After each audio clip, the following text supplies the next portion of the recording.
Hey there. So my mom suggested that I make a video. One of my employees, Courtney, one of my sales gals, she taught us how to make bows for our packages, and I'm super excited because I'm not really a very crafty person. I'm more of a hammer and nails kind of girl, and it's fun and it's pretty easy and it makes my presents look amazing. So this is very non-roofing, but I'm going to put it on my roofing pages. So I pre-wrapped my present. And I pre-cut my ribbon to try and make this shorter, but I decided, so this is my packaging. I love snowmen and stuff like that. I decided to put these two with it, and then I have some tulle. The tulle is cheaper than the ribbon, supposedly. I didn't actually compare, but that's what Courtney said, so I'm going to roll with it.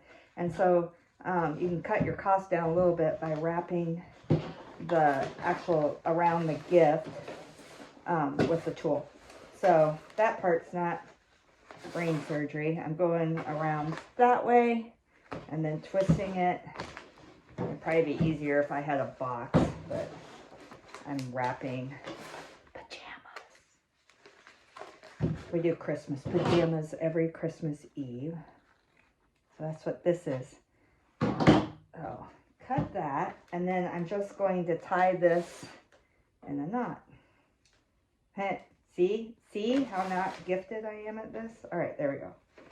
Right there, and right there. And I leave my ends kind of long because if you get them, I found, if you get them too short, it's harder for the next step. So you can see that I just wrapped it in a basic square, and here's my ends.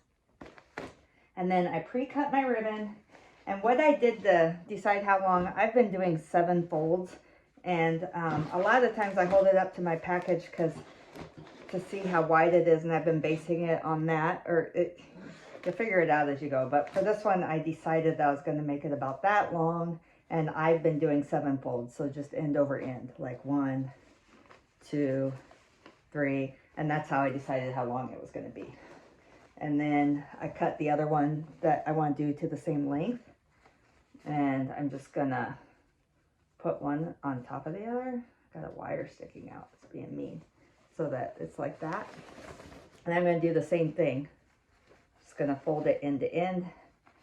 Hopefully I'm at least somewhat close. So there's 2, 3.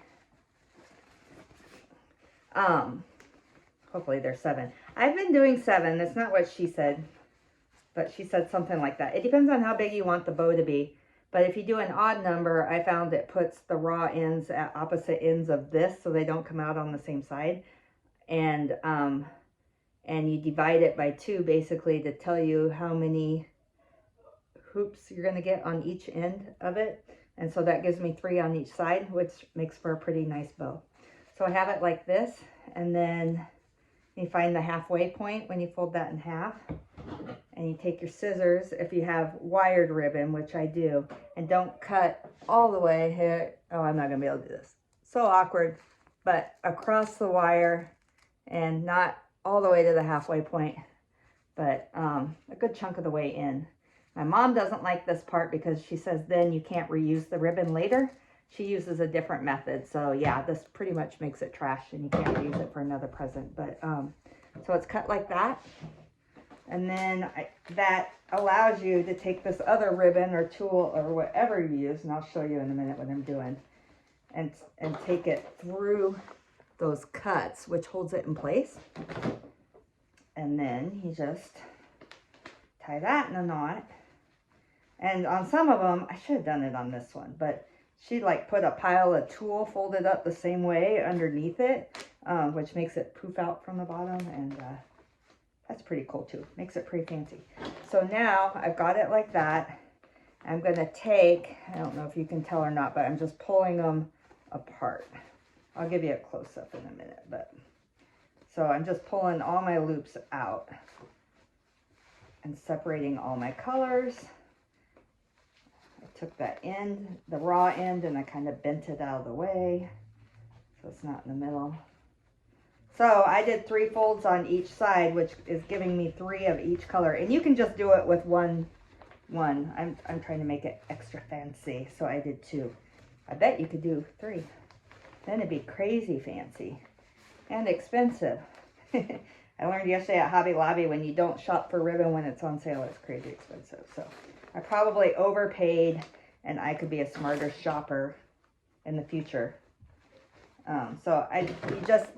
You just pull them apart and just mess with it until you get it how you want it. And that is it. And it's so pretty and it's so simple. And that's all. Thanks.